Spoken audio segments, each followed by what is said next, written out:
नमस्कार दोस्तों, स्वागत है आपका आनंद मोटिवेशन में। दोस्तों, आज हम मिलाने वाले हैं एक ऐसी शख्सियत से जो कि परिचय का मोहताज नहीं है।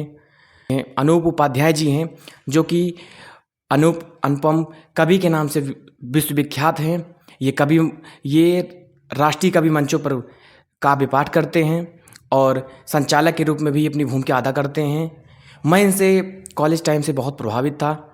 मैं इनको काफ़ी लंबे समय से इनको ढूंढ रहा था, लेकिन कोई कांटेक्ट नंबर नहीं था, ना ही मेरे पास। लेकिन एक दिन कहते नहीं कि अगर किसी चीज़ को शिद्दत से चाहोगे तो पूरी कायनात आपको मिलाने में लग जाती है। तो एक दिन हुआ क्या कि मैं जा रहा था कहीं और सर से अचानक मुलाकात हो गई। तो मेरे मन में आया, जिनसे मैं बहुत प्रभावित हुआ, जिनसे मेरे जीवन की दिशा बदली। तो मैंने सर से रिक्वेस्ट किया, सर आप थोड़ा सा मुझे टाइम दीजिएगा, क्योंकि आप जैसे व्यक्तित्व तो एक महान प्रतिभा के धनी हैं। हम चाहते हैं कि आप हमारे चैनल पे आके हमारी शोभा बढ़ाइए और हम सभी दर्शकों को, हमारे जो दर्शक हैं, आप उनको मोटिवेट करिए, क्योंकि आप एक मोटिवेशनल स्पीकर हैं और साथ में कवि हैं। एक कवि की भूमिका समाज में बहुत ही अहम होती है, जो कि समाज सुधार में बहुत महत्वपूर्ण भूमिका होती है। इससे पहले सर हम आगे बढ़ें, आपका कोरोना काल में सर एक आपका मुक्तक बहुत वायरल हुआ था। मैं चाहता हूँ वहीं से हमारे दर्शकों की शुरुआत कीजिए। धन्यवाद आनंद जी, और नमस्कार आपके जितने भी चैनल से जुड़े लोग हैं, चैनल के माध्यम से सुनने वाले लोग हैं। इस समाज में सबकी अपनी अपनी भूमिका है, सबका अपना अपना योगदान है। और रही बात ये कि हर व्यक्ति महान है, अपने अपने क्षेत्र में, अपने अपने कार्य क्षेत्र में काम कर रहा है, जैसे जहाँ जिसको अवसर मिल रहा है, जिसको प्रभु की कृपा हो रही है। आपने कहा है कि एक मुक्तक बहुत वायरल हुआ था कोरोना काल में। ये मुक्तक मैं खुद भी जब कोरोना ग्रसित हुआ था उस समय हमने इसको लिखा और सामने लाया। आइए मैं रखता हूँ।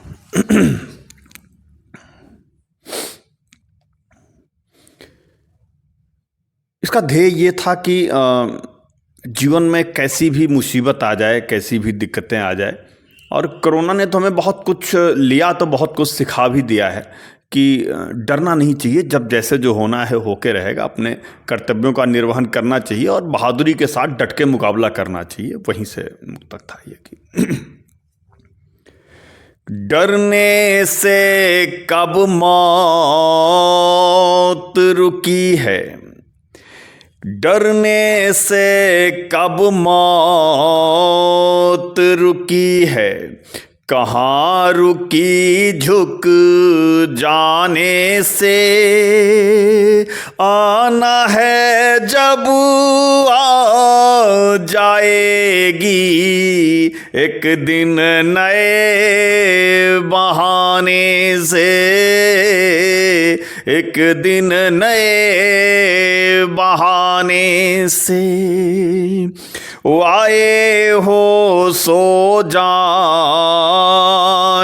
होगा, तेरा जहां ठिकाना है।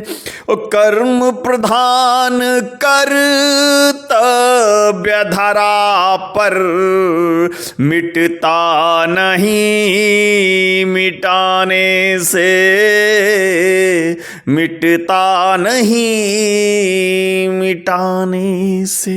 सर आपकी लाइनें बहुत ही प्रेरक रही हैं, बहुत ही, जो कि जीवन को एक चंद लाइनों में आपने पूरे जीवन के सार को व्यक्त कर दिया।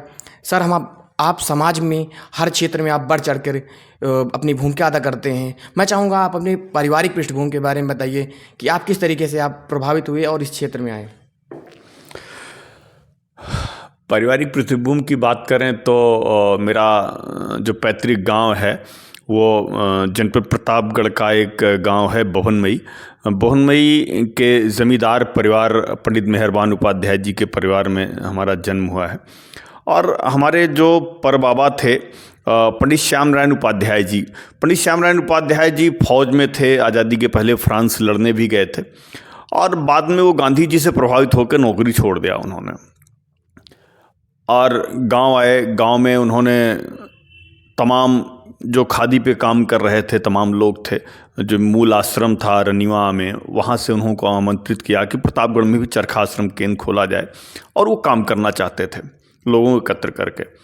और इस दौरान फिर एक टीम आई जिन्होंने प्रतापगढ़ जनपद में सर्च किया तमाम स्थान को, और सर्च करने के बाद जो हमारा गांव था, गांव के बाज़ार में जो हमारी ज़मीन थी, पैतृक ज़मीन थी, उसी को फाइनल किया गया, जहां पे बाबा जी द्वारा चरखा आश्रम केंद्र की स्थापना की गई। और उसके उद्घाटन समारोह में कृपलानी जी, जो सुचेता कृपलानी जी के शौहर थे, कृपलानी जी, धीरेन्द्र भाई मजूमदार, तमाम लोग रनिवा से आए, मूल जहाँ से संचालित होता था। चरखा आश्रम केंद्र की स्थापना हुई और जिसकी 36 शाखाएं पूरे ज़िले में खोली गई थी, और बहुत सारे काम किया वो। तो कहीं ना कहीं वो रगों में वो चीज़, वो बात तो रहती है। फिर पिताजी भी हमारे बहुत ही सामाजिक थे, रचनात्मक काम करते थे, तमाम सामाजिक संगठनों के माध्यम से तमाम क्षेत्रों से काम किया है। तो बचपन से ही कहीं न कहीं वो संस्कार कि खुद के लिए तो ठीक है, हर इंसान जीता है, जी लेंगे जैसे भी होगा, लेकिन इस धरा पे आए हो तो जाने से पहले कुछ ना कुछ तो कर जाओ।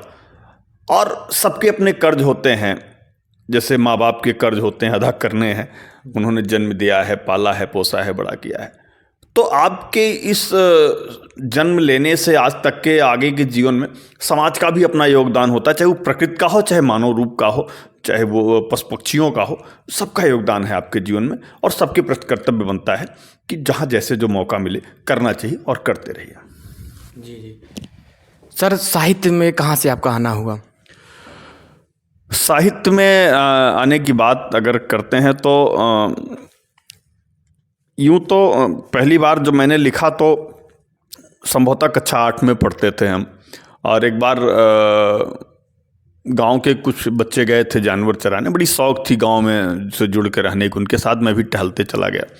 एक भट्ठे पे गया और देखा कि वहाँ पे मजदूर काम कर रहे थे, ईंट लेके भट्ठे में रखना और आना। वो छोटी छोटी प्लास्टिक की एक गिट्टी टाइप का देते थे, प्लास्टिक का वो टोकन देते थे उनको, जय चक्कर वो जाते थे।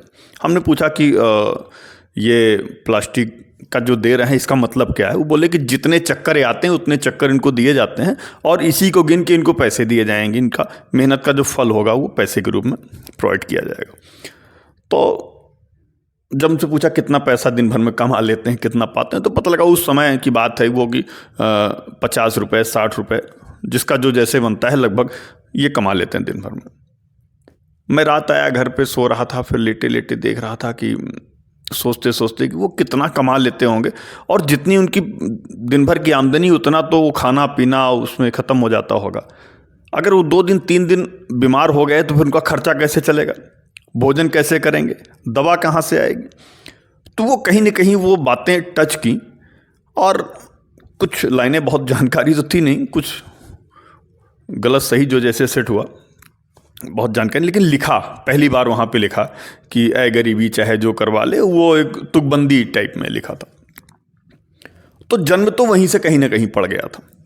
और तमाम हमारे जनपद बड़ा धनी रहा है साहित्य के क्षेत्र में। भिखारी दास जी का जन्म असली प्रतापगढ़ में ही है, और सुमित्रा नंदन पंत जी भी यहाँ पे आए, यहाँ पे निवास किए काला काकर में। नौका विहार उनकी फेमस रचना है, यही प्रतापगढ़ की धरती से हुई है।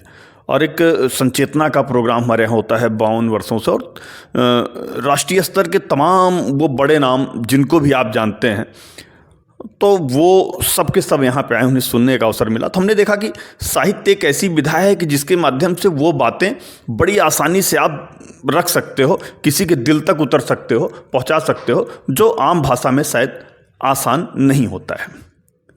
और फिर जब कृपा होती है तो खुद ब खुद उतरता है।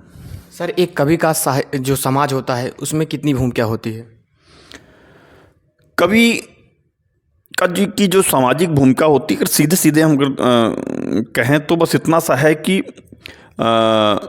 आसान तरीके से, आसान भाषा में हम अपनी बातें लोगों के दिलों तक पहुंचा सकते हैं, और उनके सोच को, उनकी विचारधारा को परिवर्तित करने का जो काम है वो एक साहित्यकार कर सकता है। सर, कोई प्रेरक गीत एक हो जाए। प्रेरक गीत, आइए, एक गीत बहुत पहले हमने लिखा था कि चले चलिए कि चलना दूर तक होगा किनारे है। चले चलिए कि चलना दूर तक होगा किनारे है, जो थक कर बैठ जाते हैं वो मंजिल पा नहीं सकते। और बंद यहाँ से कि तेरी मंजिल तेरे रास्ते ये दोनों पास रहते हैं, तेरी मंजिल तेरे रास्ते ये दोनों पास रहते हैं, तेरी हिम्मत तेरा जज्बा ये तेरे साथ रहते हैं, बढ़ाओ तुम कदम दुनिया ये तेरे ही सहारे है, चले चलिए कि चलना दूर तक होगा किनारे है। और बढ़ो तुम नेक कदमों से ये दुनिया भांप जाएगी, बढ़ो तुम नेक कदमों से ये दुनिया भांप जाएगी, तेरी मंजिल तेरे आगे ही आकर कांप जाएगी, यहाँ उगते हुए सूरज को सारा जग निहारे है, चले चलिए कि चलना दूर तक होगा किनारे है। और एक बात की, अगर नज़र मंजिल पे हो तो रास्ते तो कैसे भी हैं, अच्छे भी होंगे बुरे भी होंगे, कि कहीं कंकड़ कहीं पत्थर कहीं कांटे हैं राहों पर, कहीं कंकड़ कहीं पत्थर कहीं कांटे हैं राहों पर, बड़ा ही बोझ है माना तुम्हारे दोनों बाहों पर, चले चलना नहीं रुकना ये जब तक चांद तारे हैं, चले चलिए कि चलना दूर तक होगा किनारे। एक बंदा और देता हूँ इसका कि नहीं मंदिर में मस्जिद में नहीं गिरजा में रहता है, नहीं मंदिर में मस्जिद में नहीं गिरजा में रहता है, नहीं दौलत में महलों में बुरी संगत में रहता है, रहो इंसानियत में तुम उसे इंसान प्यारे हैं, चले चलिए कि चलना दूर तक होगा किनारे। क्या बात है सर, क्या लाइनें हैं जो जीवन को बहुत ही एक मार्गदर्शन का कार्य करती है। सर हमने सुना आप कोरोना काल में आप एक कवि तो है ही, साथ में आप समाज सेवा का भी काम किए। आपने बिना मौत से डरे हुए कोरोना काल में आपने समाज में अपनी महत्वपूर्ण भूमिका निभाई, जो कि अन्य कवियों में देखने को नहीं मिलता है सामान्य। नहीं, बात कवि की और उसकी नहीं है, बात इंसानियत की है, बात कर्तव्य की है, बात फ़र्ज की है। तो कोरोना काल में बहुत तेरे लोगों ने अपना काम किया, अपना योगदान दिया। और कोरोना काल जैसी विषम परिस्थितियों से जहाँ पे मौत का तांडव चल रहा था, वहाँ से अगर हम निकल के फिर से एक नए जीवन की शुरुआत किए, फिर से वापसी कर लिए यूँ कहें, तो उसका जो सबसे बड़ा श्रेय है, जो सबसे बड़ा योगदान है, ऐसे तमाम लोगों का है जिन्होंने अपने स्तर से बहुत बड़े लेवल पे, जो जिस लेवल पे था, जिस हैसियत में था, अपना योगदान दिया, अपना काम किया। और मैं अगर अपनी बात कहूँ तो एक उस कड़ी में एक छोटा सा प्रयास रहा है, मैं बहुत कुछ उसमें नहीं कहूँगा। मैंने बस 2-3 चीज़ें ध्यान दी कि नीम के गिलों के लेके मैंने बहुत काम किया था। पहली जब पहला फेज़ जो आया था उसमें हम नीम के गिलों का काढ़ा बना के और लेके, हमारे 1-2 साथी थे, उनको लेके निकलते थे। और जो भी हमारे पुलिसकर्मी थे जो उस मौत के तांडव में अपना योगदान दे रहे थे, चौराहे पे हर जगह, जो स्वास्थ्य कर्मी थे, जो बैंक कर्मी थे, उन तक पहुंचाने का, जो हमारे मीडिया के साथी थे उन तक पहुंचाने का काम करते थे। एक शहर से सराउंडिंग एरिया लगभग 25 से 30 किलोमीटर के रेंज हम कवर करते थे, और डेली का रूटीन बन गया था, उसमें ऑफिस भी बंद थी हमारी। तो हम वो गिलोय का काढ़ा पिलाने का काम करते थे, बनाते थे और लेके निकल जाते थे। दूसरा जो हमारा प्रयास था वो ये था कि जिन साथियों को नीम की गिलोय चाहिए, नीम के गिलोय का बड़ा योगदान रहा उसमें, वो हमने तमाम सोशल मीडिया के माध्यम से वायरल कर दिया था। और वो हम खोज के लाते थे नीम का गिलोय, उसको छोटी छोटी टुकड़े में काट के रबड़ बैंड लगा के पेपर लपेट के रखते थे। सोशल मीडिया से हमने अपना कॉन्टेक्ट नंबर दे दिया था, और वो भी जिन साथियों की ज़रूरत होती थी, इनका फ़ोन आता था, उन तक उपलब्ध कराने का काम करना।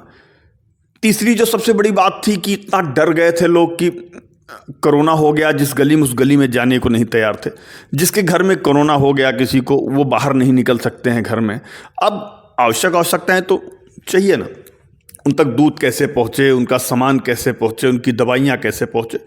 तो वो भी मैंने कहा था कि अगर जिन साथियों को ज़रूरत है, ऐसी स्थितियाँ हैं, कोई नहीं है, तो मेरे नंबर पे फ़ोन करें, उनके जो भी ज़रूरत की चीज़ें हों उनके घर तक पहुंचाने का काम करेंगे। वो भी मैंने पहुंचाने का काम किया। और बाद में मैं खुद भी ग्रसित हो गया और 15 दिन पड़ा रहा अनबेड। वज़न भी लगभग 10 से 12 किलो कम हुआ, लेकिन उठा, ठीक हुआ। जब उसके बाद मुझे लगा कि अब नया जीवन मिला है इन्हीं के आशीर्वाद से, इन्हीं की कृपा से, प्रभु की कृपा से, तो ये काम नहीं बंद करना चाहिए। और जैसे ही मैं ठीक हुआ और रिपोर्ट हमारी निगेटिव आई, तो फिर मैं ये काम शुरू कर दिया और खूब ज़ोर शोर से किया। और इससे मैं नहीं जानता कि क्या सही क्या गलत, लेकिन मेरा खुद का आत्मबल मजबूत हुआ उससे, और मुझे अच्छा लगा इसलिए मैंने किया। सर कभी परिवार वालों ने नहीं रोका कि अपनी ज़िंदगी पहले देखो, समाज सेवा बाद में देखो? नहीं, परिवार के लोग तो भाई डरते हैं, सबके परिवार के तो डर तो थी, लेकिन कहीं ना कहीं एक माहौल पूरे परिवार में ऐसा है कि बहुत ज़्यादा दबाव कुछ नहीं रहा। हाँ, थोड़ा सा टोका टोकी जो कहते हैं वो चलता रहा, लेकिन कोई बहुत दिक्कत नहीं उससे। सर हमने कई मंचों से आपको देखा है, आपने उत्तर प्रदेश को सर्वाधिक उर्वरक मिट्टी में बताते हुए आपने गौरव को वर्णन किया है। मैं चाहता हूं आपके कौन से प्रमाण है जो आप इसको साबित करते हैं अपने मंचों के माध्यम से? ये एक प्रश्न है आपका। देखिए, यूं तो पूरा भारत देश हमारा बड़ा गौरवशाली इतिहास रहा है, विभिन्न क्षेत्रों में कहीं भी जाके देखें हम। और आज विज्ञान है, विज्ञान नहीं था तो उसके पहले से, और विज्ञान भी जहाँ काम कर रहा है, हमारा जो सनातन था, हमारी जो पद्धतियाँ थी कह लें, वो सारी चीज़ें विज्ञान लेके उसी को सिद्ध करने में लगा है, काम करने में उस पर लगा है, रिसर्च करने में लगा है। तो कहीं न कहीं हम उस भारत भूमि से हैं जो विश्व गुरु की उपाधि से नवाजा जाता है। और रही बात उत्तर प्रदेश की धरती की, तो मैं उसके पीछे एक बात कहूँगा कि मेरा बस इतना सा मानना है कि जितने भी शख्सियत हैं किसी भी क्षेत्र के, चाहे वो ईश्वरीय स्वरूप हो, चाहे वो महामानव के रूप में देखा जाए, अवतारी पुरुष के रूप में देखा जाए, तो बहुतायत संख्या आप उत्तर प्रदेश की धरती में पाएंगे। मेरा मानना यह है कि उत्तर प्रदेश की धरती में बड़ी उर्वरा शक्ति है, बड़ी ताकत है, और ज़रूरत उस ताकत को जानने की है, उस ताकत को पहचानने की है। आज हमारे यूथ में जो सबसे बड़ी दिक्कत ये है कि वो बुज़ुर्गों के साथ बैठना बंद कर दिए। मैं थोड़ा सा ये लेके चलूँगा। अब वो उन्हें पता नहीं है, अपनी ताकत का अंदाज़ा नहीं है। और रही बात उत्तर प्रदेश की धरती की, तो मैं बहुत संक्षेप में अगर रखूं तो बस कुछ उदाहरण आपको देता हूं कि अगर धर्म क्षेत्र की बात करें तो मर्यादा पुरुषोत्तम श्री रामचंद्र जी महाराज ने अगर जन्म लिया तो उत्तर प्रदेश की धरती में आके लिया। मुरली वाले कान्हा कन्हैया ने जन्म लिया तो वो भी उत्तर प्रदेश की धरती में आके लिया। विंध्य की पहाड़ियों विंध्याचल वास करती हैं उत्तर प्रदेश की धरती में। उत्तर प्रदेश की धरती वही धरती है जहां पर साक्षात भोले भंडारी काशी विश्वनाथ में आकर विश्राम किया करते थे। उत्तर प्रदेश की धरती वही धरती है जहां विश्व का सबसे बड़ा मेला, जहां पर गंगा जमुना सरस्वती का संगम होता है, वहां पे कुंभ का जो मेला होता है, जो सबसे बड़ा मेला होता है, जहां पे सारे देव एक साथ एकत्रित होते हैं, सबसे ज़्यादा लोग एकत्रित होते हैं, वो उत्तर प्रदेश की धरती में पाया जाता है। और साहित्य जगत में अगर जाएं तो रामचरितमानस के रचयिता गोस्वामी तुलसीदास जी महाराज जी के जन्म लेते हैं, अगर अवतार लेते हैं अगर हम कह लें, तो उत्तर प्रदेश की धरती में आकर लेते हैं। बहुत सारे उदाहरण मिलेंगे, किन्हीं भी क्षेत्रों में आप जाएं। प्यार का प्रतिमूर्त, विश्व का अजूबा अगर बसता है ताजमहल, तो उत्तर प्रदेश की धरती पे आके बसता है। भारत देश को अगर प्रथम प्रधानमंत्री पंडित जवाहरलाल नेहरू के रूप में अगर दिया है तो उत्तर प्रदेश ने दिया है। भारत देश को अगर प्रथम महिला प्रधानमंत्री के रूप में अगर स्वर्गीय इंदिरा गांधी जी को दिया है तो उत्तर प्रदेश की धरती ने दिया है। धर्म सम्राट स्वामी करपात्री जी महाराज अगर जन्म लेते हैं तो उत्तर प्रदेश की धरती में लेते हैं। विश्व गुरु कृपालु जी महाराज अगर जन्म लेते हैं तो उत्तर प्रदेश की धरती पे आके लेते हैं। बहुत सारे उदाहरण हैं, और किन्हीं भी क्षेत्रों में आप जाएंगे तो उत्तर प्रदेश प्रथमता आएगा। और अगर फिल्मी दुनिया की वर्तमान की बात की जाए तो महानायक अमिताभ बच्चन भी अगर जन्म लेते हैं तो उत्तर प्रदेश की धरती पे लेते हैं। तो बड़ी उर्वरा शक्ति है, बशर्ते बात इतनी सी है कि जिसने अपनी ताकत को पहचान लिया, हनुमान जी की तरह वो अकेले जाता है और सोने की लंका को, प्रतापी रावण की लंका को राख करके चला आता है, और नहीं पहचाने तब तक सुग्रीव के साथ गुफाओं में टहलते रहते हैं। जी, निश्चित तौर पे आपकी ये जो लाइनें हैं, जो उत्तर प्रदेश में रहने वाले हैं, उसको उत्तर प्रदेश के गौरव को बढ़ाने वाली आपकी लाइनें हैं। मैं चाहूँगा, आप अवधी में भी अपनी रचनाएं करते हैं, जो कि अवध क्षेत्र के हमारे जानने वाले दर्शकों को बहुत ही ज़्यादा प्रेरित करेगा। हम चाहते हैं कुछ लाइनें हो जाएं अवधी भाषा में आपकी। अवधी में भी अवध में जन्म हुआ है तो अवध के लिए भी कुछ लिखा है।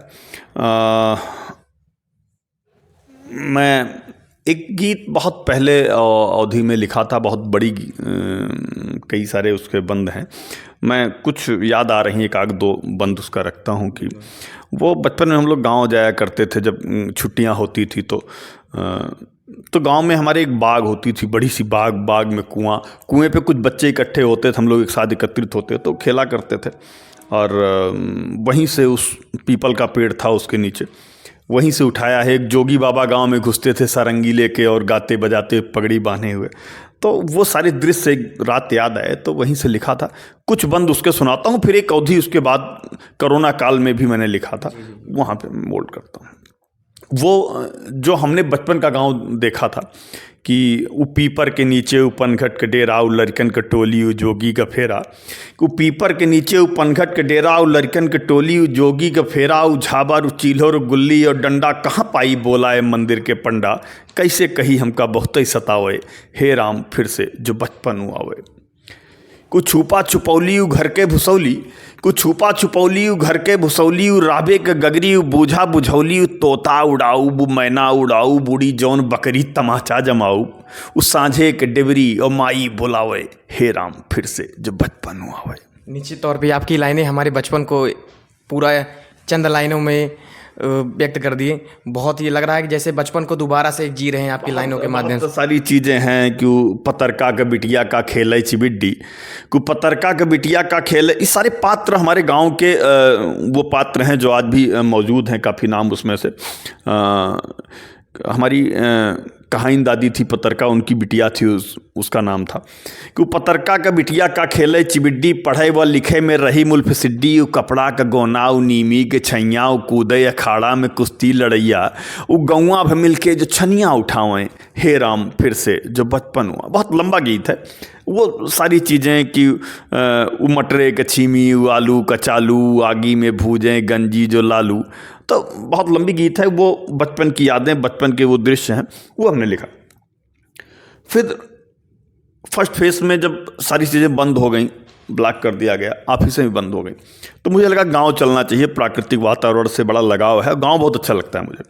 तो गांव में वो दृश्य, तो वो लोग तो शायद नहीं मिले उस तरह से, लेकिन कुछ हद तक उस ज़िंदगी को बचपन के जो हमने लिखा था उसको जिया जाए। और गांव गए तो देखा कि गांव बड़ा बदल गया है, गांव के लोग बदल गए हैं, और गांव शहर के बनने के चक्कर में न गांव रह गया न शहर रह गया। हमने देखा कि एक दृश्य देखा कि शहर में हम रहते हैं, आधे बिस्से, एक बिस्से, दो बिस्से का मकान होता है, तो वहाँ हम गैया भैंस ये सब नहीं रख सकते हैं, तो एक कुत्ता रखते हैं कि कुछ जूठा निकला वो भी खिला दिया, एक जानवर की सेवा भी हो गई। और वो घर में गंदगी ना करे इसलिए उसको लेके उसकी सिकड़ी पकड़ के हम रोड पे टहलते हैं कि वो थोड़ा सा फ्रेश हो ले, सफाई भी हो जाए, टहल भी हो जाए। अब गांव के बच्चे शहर की नकल करते हैं, वो गैया और भैंस को चराने में, उसको पालने में उनको शर्म महसूस होती है। वहाँ ज़रूरत नहीं है फिर भी वो कुत्ता पालते हैं, चाहे देसी कुत्ता पकड़ेंगे, उसको सकड़ी पहनाएंगे, गले में पट्टा डालेंगे और सुबह शाम लेके चकरोट पे, चौराहों पे, बाजार में लेके टहलते हैं।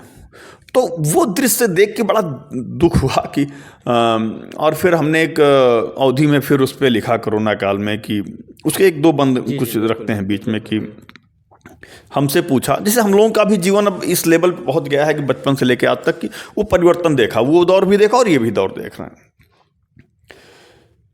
कि हमसे पूछा दोनों जिंदगी अदलत बदलत देखे बाटी, हमसे पूछा दोनों जिंदगी अदलत बदलत देखे बाटी, गायब हो गए सोन चिड़ैया कुकुर चरावत देखे बाटी।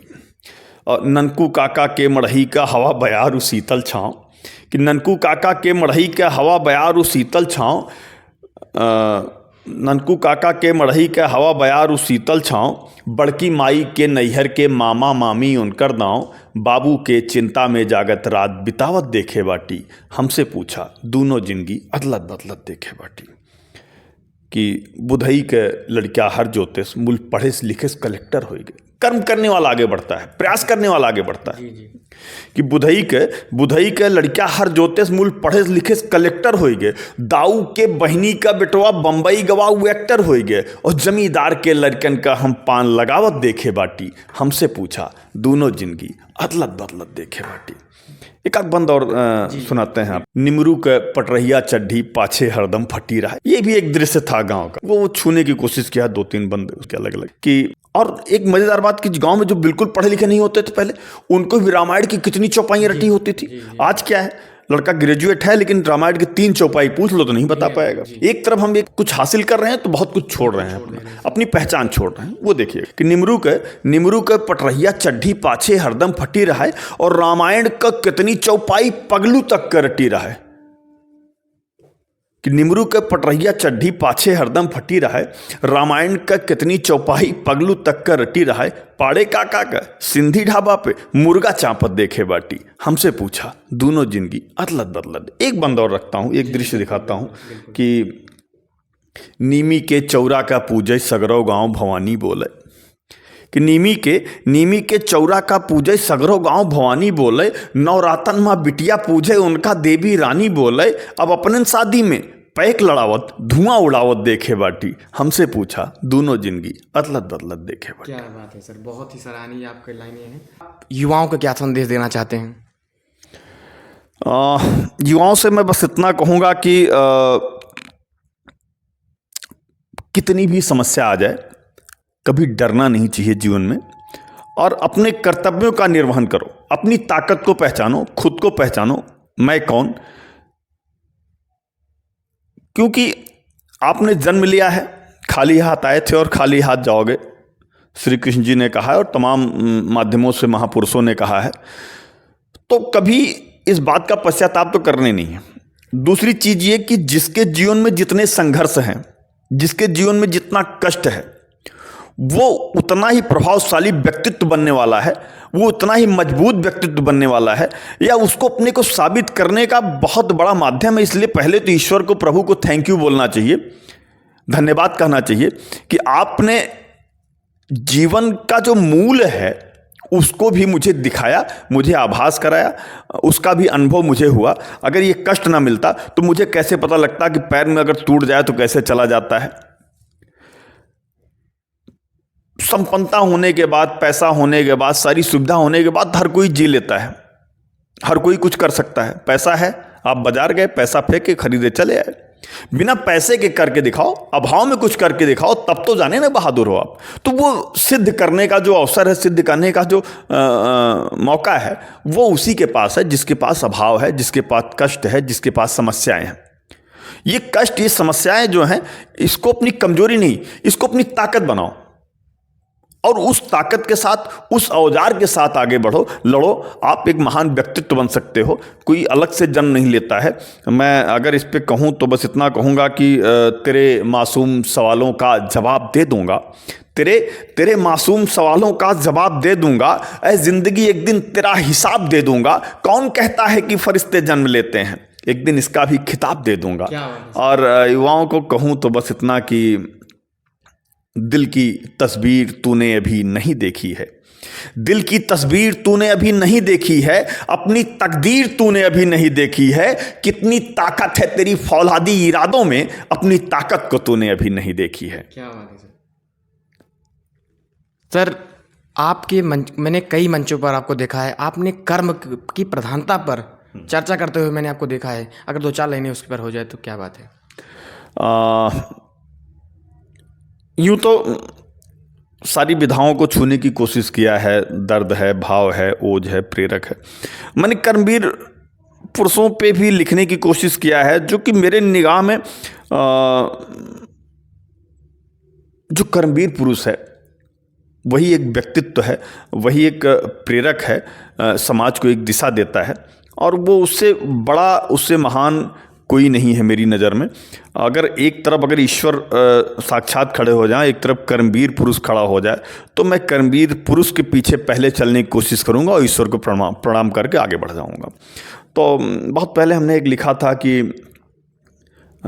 एक आध बंद मुझे आता था, सुनाता हूँ आपको कि हे कर्मवीर, हे धर्मवीर, तुम पर है जग बलिहारी। हे कर्मवीर, हे धर्मवीर, तुम पर है जग बलिहारी। तेरे आगे माथा टेके देखो दुनिया सारी।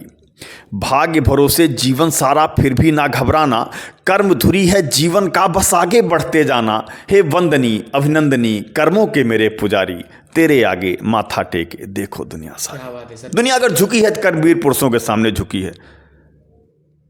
अगर किसी को प्रेरक माना है तो कर्मवीर पुरुषों को माना है। जी जी। क्या सर आपने जो कर्मवीर की प्रधानता की बात भगवत गीता भी, हमारे श्रीमद् भगवत गीता में भी मिलती है, क्या आप उनसे भी प्रभावित हैं? बिल्कुल, बहुत बहुत प्रभावित हूँ। और भगवत गीता से जो मूल मंत्र हमने लिया है बस वही लिया है। और हमारे बहुत सारे गीतों में कर्म की प्रधानता मिलती है। मुझे एक गीत की एक लाइन याद आ रही है कि या यहीं पे देखा आपने जैसे कि भाग्य भरोसे जीवन सारा फिर भी ना घबराना, कर्म धुरी है जीवन का बस आगे। तो बहुत सारे गीत हैं, आप जब चलोगे उसमें देखोगे तो कहीं ना कहीं कर्म की प्रधानता आपको मिल जाएगी, कर्म की महत्ता आपको मिल जाएगी। क्योंकि कर्म का कोई विकल्प नहीं है, मेहनत का कोई विकल्प नहीं है। आप वो सारी वो चीज़ें हासिल कर सकते हो, शायद पैसे से की उपलब्धता से आप नहीं हासिल कर सकते हो, लेकिन मेहनत जज्बे के साथ, अपनी मेहनत के साथ, अपने कर्म के साथ वो सारी चीज़ें आप हासिल कर सकते हो। और बड़ी से बड़ी चीज़ें आपके कदमों में आके गिर जाएंगी। बड़ी से बड़ी मंजिल को आप छू सकते हो, प्राप्त कर सकते हो। मैं अपने दर्शकों को बताता चलूं, जब मेरा 12वीं में क्लास में था, मैं बहुत डरता था एग्ज़ाम के प्रेशर से। तो मैं जब सर आए और सर स्पीच दिए, तो सर के स्पीच से मेरे अंदर ये प्रभाव आया। मैंने कर्म की महत्ता को समझा और मैंने सोचा कि मेरे अंदर वो अंतर्ज्ञान पैदा हुआ कि मुझे मेहनत करना है और मेरे मेहनत पे ही मेरा अधिकार है। सर चलते चलते 2-4 लाइनें हो जाए हमारे दर्शकों के लिए। चलते चलते मैं एक बात ये कहूँगा कि जो सबसे ज़रूरी है कि आप यूथ हो, आपके अंदर एक पावर है, एक जज्बा है कुछ कर गुजरने की, गर्म खून जिसको कहते हैं आपका है। लेकिन आपके पास उसके साथ एक जो सबसे ज़रूरत है, जो सबसे बड़ी चीज़ है, जो आवश्यकता आपकी है, वो एक है अनुभव की। वो आपके पास नहीं है, उम्र कम है अभी। इस पावर के साथ, इस जज्बे के साथ अगर वो अनुभव भी मिश्रित हो जाए तो फिर आपको कोई रोक नहीं सकता और आपका भटकाव नहीं होने पाएगा। आज यूथ बड़े पावर के साथ चल तो रहा है, लेकिन अनुभव न होने से कहीं ना कहीं आगे जाके भटक सा जा रहा है। और वो अनुभव आपको मिलेगा आपसे पूर्व में काम किए हुए जो लोग हैं, आपके बड़े हैं, आपके बुजुर्ग हैं, उनके साथ बैठने से। आज जो सबसे बड़ी समस्या है कि हमारी युवा पीढ़ी बुजुर्गों के साथ बैठना बंद कर दी है, अपने बड़ों के साथ बैठना बंद कर दिया है, उनको सुनना बंद कर दिया है। इसको हम चाहते हैं कि आप भी प्रेरित करें कि उनके साथ बैठें और तब देखिए कि बुजुर्गों के अनुभव को ले लीजिए और अपने पावर को ले लीजिए, मिश्रित करके आगे बढ़िए। देखिए कि कितनी आसानी से, स्मूथ ढंग से आप उन चीज़ों को हासिल कर सकते हो जो बहुत दूर दिख रही है, जो असंभव दिख रहा है, जो मुश्किल दिख रहा है आपको। मैं एक मुक्तक वही रख के विराम लेता हूँ कि क्या सच है क्या झूठा जीवन, क्या सच है क्या झूठा जीवन, किसकी मेहरबानी है। क्या सच है क्या झूठा जीवन, किसकी मेहरबानी है।